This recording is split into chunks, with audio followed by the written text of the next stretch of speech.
नमस्कार, मैं हूं आपके साथ गौरव राजेंद्र। बुलेटिन की शुरुआत करते हैं। उत्तर प्रदेश के पर्यटन और संस्कृति मंत्री जयवीर सिंह ने विश्व धरोहर सप्ताह के दौरान राज्य संग्रहालय में आयोजित विभिन्न गतिविधियों के विजयी प्रतिभागियों को पुरस्कार वितरित किए हैं। इस मौके पर उन्होंने युवा पीढ़ी को विश्व धरोहरों के संरक्षण के प्रति जागरूक करने की आवश्यकता पर बल दिया है। पुरस्कार वितरण समारोह में कैनवस पेंटिंग, चित्रकला और प्रश्नोत्तरी प्रतियोगिताओं के विजेताओं को सम्मानित किया गया है, जिसमें रिया जायसवाल, खुशी कुमारी, अमन कुमार सहित अन्य प्रतिभागी शामिल थे। बता दें कि मंत्री जी ने सभी विजेताओं को उज्जवल भविष्य की कामना करते हुए बधाई दी और इस कार्यक्रम में उत्तर प्रदेश संग्रहालय निदेशालय की निदेशक डॉक्टर शशि धवन ने भी अपने विचार रखे हैं। धन्यवाद ज्ञापन डॉक्टर विनय कुमार सिंह ने किया है। कार्यक्रम का संचालन डॉक्टर मीनाक्षी खेमका ने किया।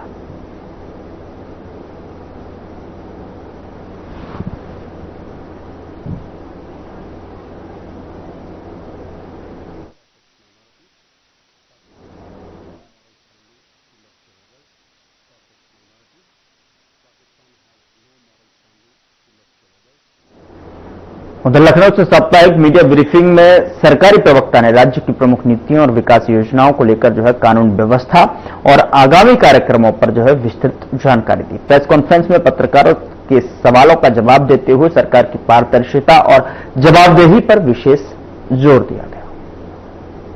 Record of bigotry, repression and systemic mistreatment of its minorities, Pakistan has no moral standing to lecture others.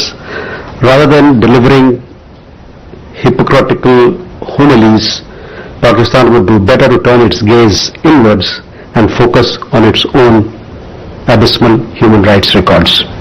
चूंकि मधु तो आपने भी यही सवाल किया, इसलिए मैं हिंदी में दोहराना चाहूंगा इसको।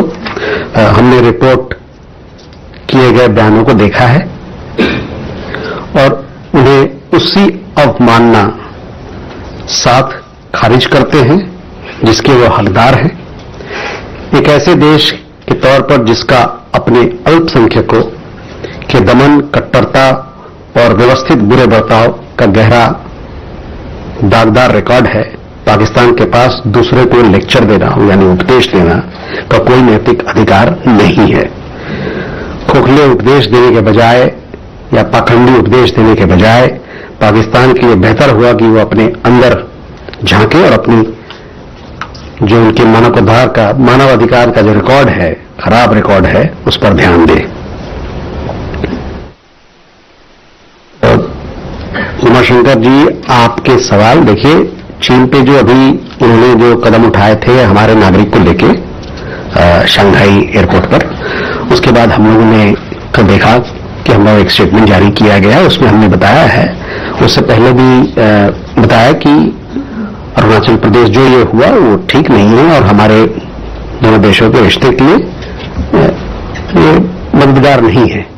साथ ही साथ हमने ये भी कहा कि अरुणाचल प्रदेश जो है वो भारत का एक अभिन्न अंग है, एक अनिच्छेद्य अंग है और ये एक तरीके से स्वयं स्पष्ट है। किसी प्रकार की इस मामले पर कोई हकीकत में कोई बदलाव नहीं आता है। ये चीनी पक्ष को इसके बारे में पूरी तरह से ज्ञात होना चाहिए।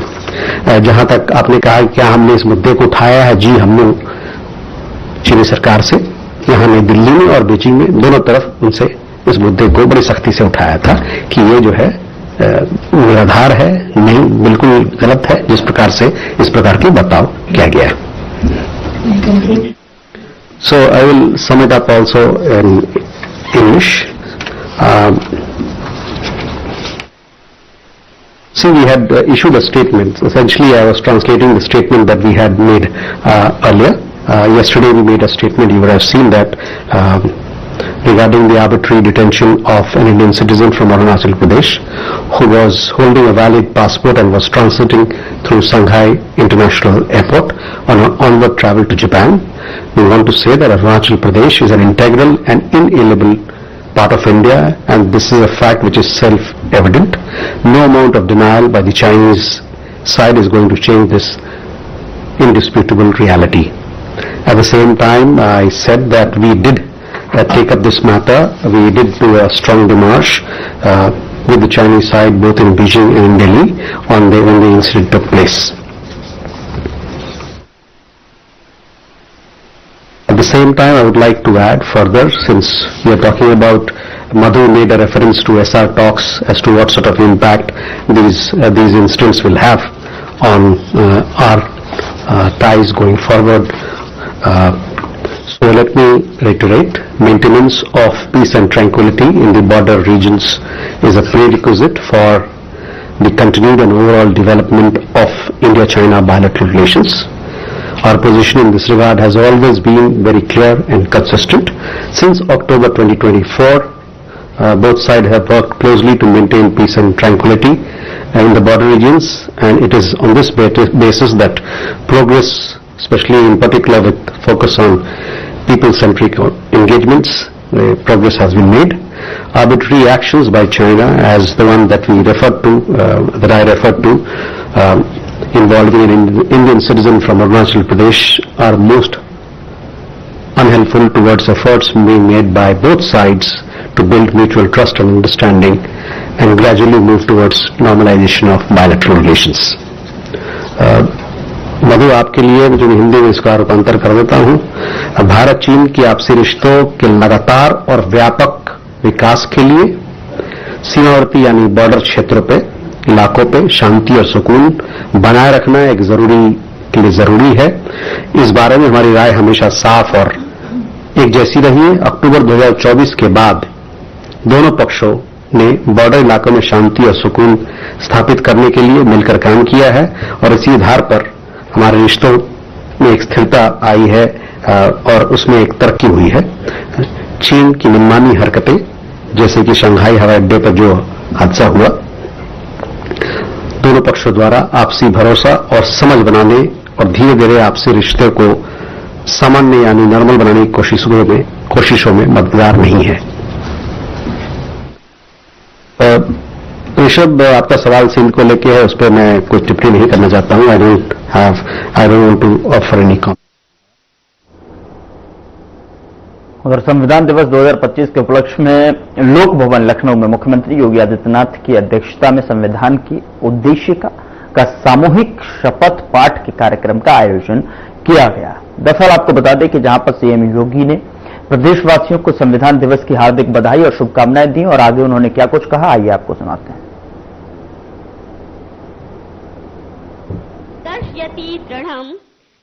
संविधान दिवस पर आयोजित आज के समारोह में मंच पर उपस्थित उत्तर प्रदेश सरकार में मंत्रिमंडल के मेरे वरिष्ठ सहयोगी उप मुख्यमंत्री द्वय श्री केशव प्रसाद मौर्य जी, श्री ब्रजेश पाठक जी, संसदीय कार्य और वित्त विभाग के मंत्री श्री सुरेश कुमार खन्ना जी, वरिष्ठ मंत्री श्री सूर्य प्रताप शाही जी, श्री धर्मपाल सिंह जी, मंत्रिमंडल के मेरे अन्य सहयोगीगण, मंच पर उपस्थित और पूरे सभागार में उपस्थित हमारे सभी अन्य सम्मानित जनप्रतिनिधिगण, वरिष्ठ प्रशासनिक अधिकारीगण, समाज जीवन से जुड़े हुए अलग अलग तबके से उपस्थित महानुभाव और प्यारे बच्चों, आज भारत के संविधान को अंगीकृत किए जाने की अमृत महोत्सव का समारोह है।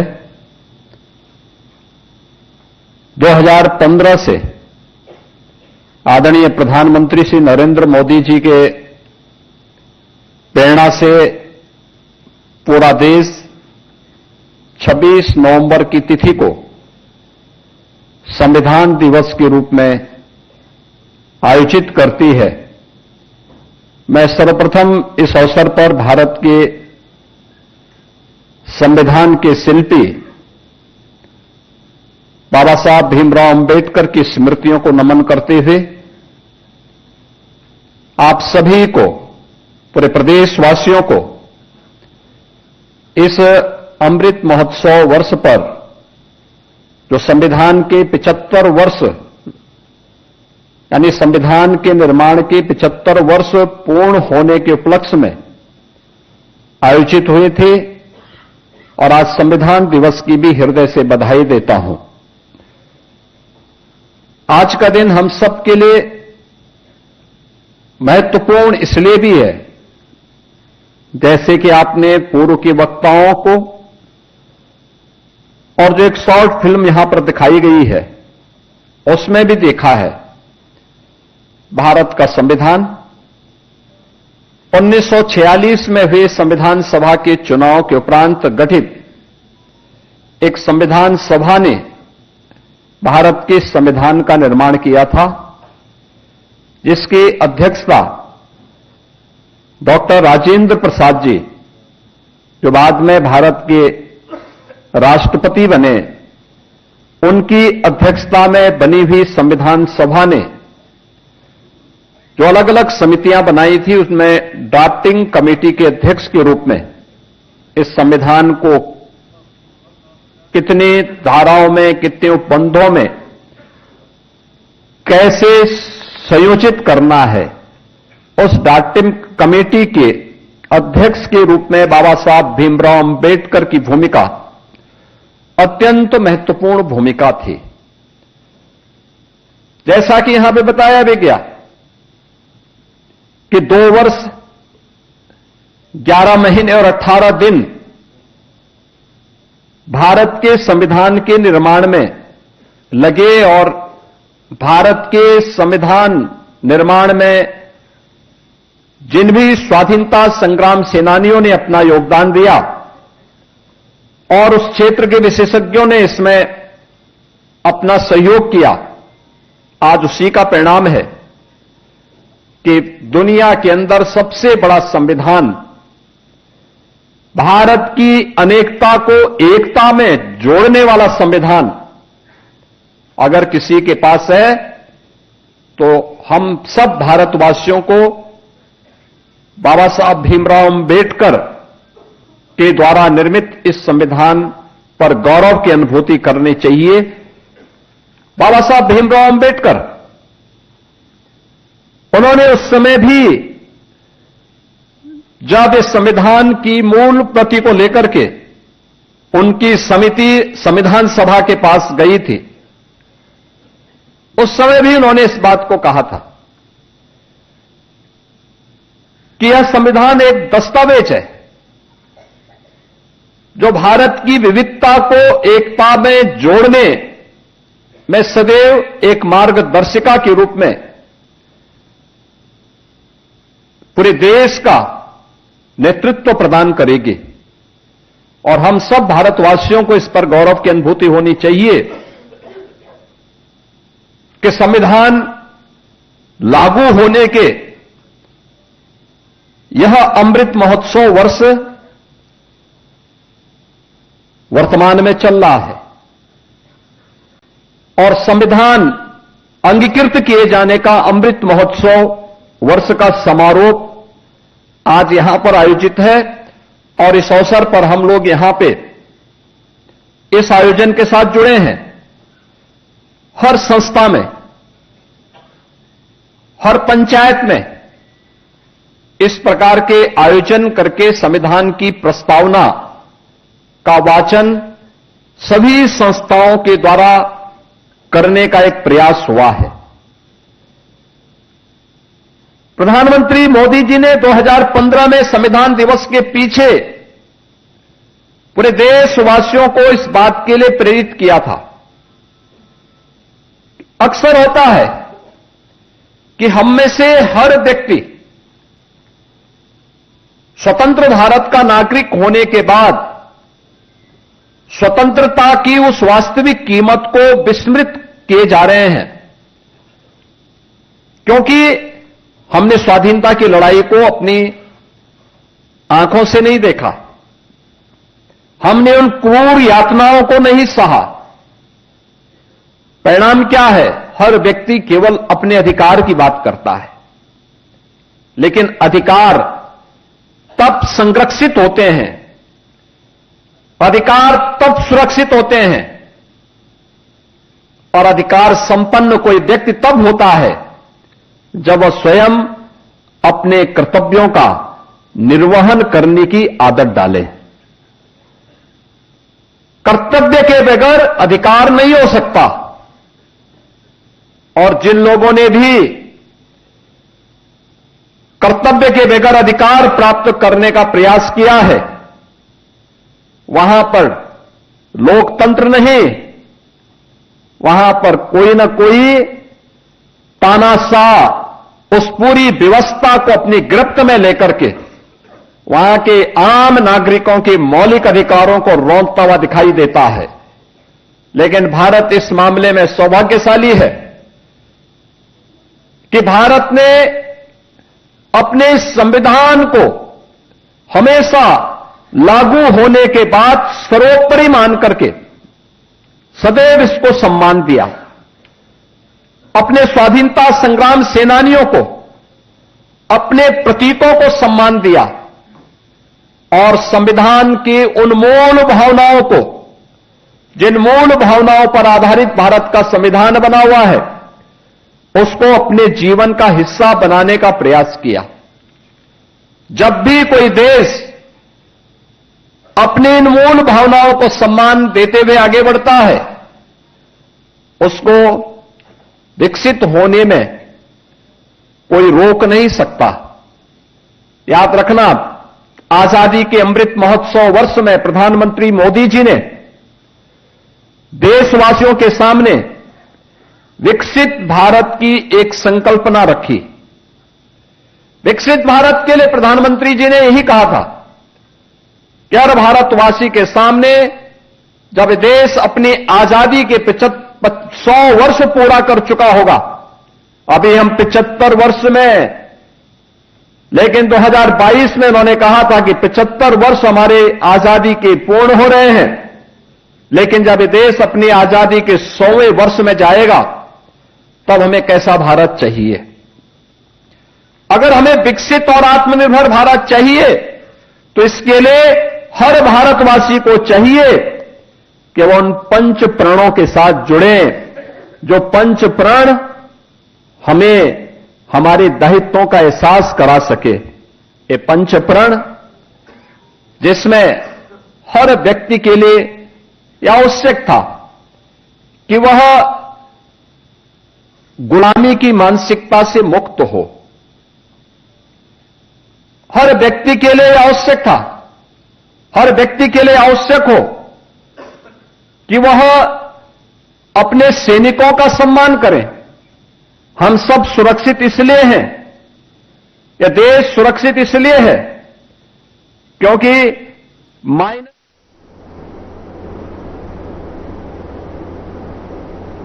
उधर लखनऊ में भारत स्काउट्स एवं गाइड्स की डायमंड जुबली पर कार्यक्रम का आयोजन किया गया, जिसमें सीएम योगी आदित्यनाथ ने शिरकत की। भारत स्काउट गाइड को और उत्तर प्रदेश स्काउट गाइड के अध्यक्ष और महासचिव को, यहां के मुख्य आयुक्त को भी इस बात के लिए धन्यवाद दूंगा कि 19वीं जमहूरी का आयोजन उत्तर प्रदेश की धरती पे हो रहा है और यह आयोजन लगभग 61-62 वर्षों के बाद उत्तर प्रदेश की धरती पर आयोजित हो रहा है। याद करिए, 1963-64 में जमहूरी का आयोजन उत्तर प्रदेश में हुआ था और तब से यह अवसर उत्तर प्रदेश को प्राप्त नहीं हुआ। जब मेरे सामने डॉक्टर महेंद्र सिंह जी ने, डॉक्टर प्रभात कुमार जी ने ये प्रस्ताव रखा और डॉक्टर अनिल जैन जी ने मुझे फोन से बताया कि आप लोग क्या नेशनल जमहूरी का आयोजन करने के लिए गंभीर हैं? हमने कहा आज ही पत्र भेज रहे हैं और मैं धन्यवाद दूंगा कि उन्होंने 19वीं जमहूरी का आयोजन उत्तर प्रदेश में किया है। 19वीं जमहूरी उत्तर प्रदेश के लिए इसलिए महत्वपूर्ण है क्योंकि याद करिए, उत्तर प्रदेश भारत की अनलिमिटेड पोटेंशियल का प्रदेश है। याद करिए, ये वही प्रदेश है जिस प्रदेश में मर्यादा पुरुषोत्तम प्रभु श्री राम ने जन्म लिया। आज ही श्री राम जन्मभूमि का भव्य मंदिर बनकर के तैयार हुआ है और आदरणीय प्रधानमंत्री जी के कर कमलों से भारत का भगवा झंडा आज श्री राम जन्मभूमि पर ध्वज का आरोहण के साथ लहराता हुआ दिखाई दे रहा है। ये वही धरती है जिस धरा पर राम ने जन्म लिया। ये वही धरा है जहां लीलाधारी भगवान श्री कृष्ण ने जन्म लिया और अपनी लीलाओं को भी रचा। ये वही धरा है जिस धरा पर महात्मा बुद्ध ने पहला ज्ञान भी दिया। उत्तर प्रदेश की धरती महात्मा बुद्ध के राज्य की धरती है और महापरिनिर्वाण के साथ साथ भगवान बुद्ध ने सर्वाधिक चातुर्मास भी उत्तर प्रदेश की धरती में व्यतीत किए। ये वही धरती है जहां 24वें तीर्थंकर भगवान महावीर का महापरिनिर्वाण हुआ। उत्तर प्रदेश कई जैन तीर्थंकरों की भूमि है। प्रथम जैन तीर्थंकर भगवान ऋषभदेव अयोध्या की धरती में पैदा हुए थे।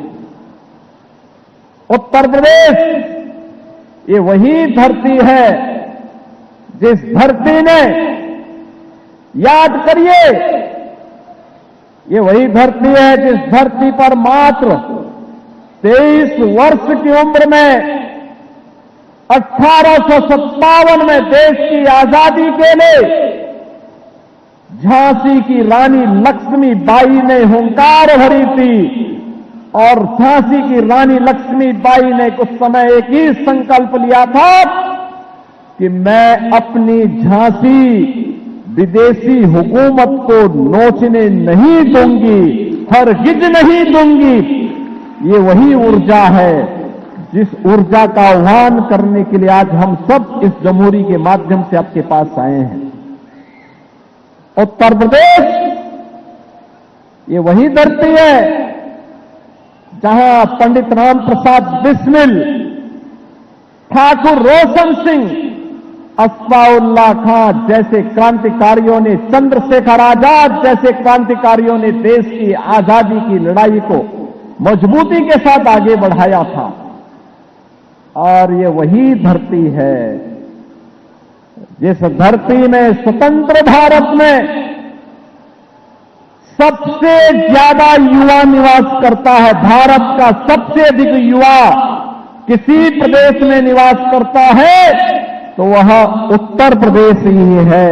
और उत्तर प्रदेश की धरा पर 19वीं जमहूरी इस दृश्य अत्यंत आह्लादकारी है। हम सबको एक नई प्रेरणा प्रदान करने वाला है। उत्तर प्रदेश के नौजवानों के अंदर एक नई। फिलहाल बुलेटिन में इतना ही। नमस्कार।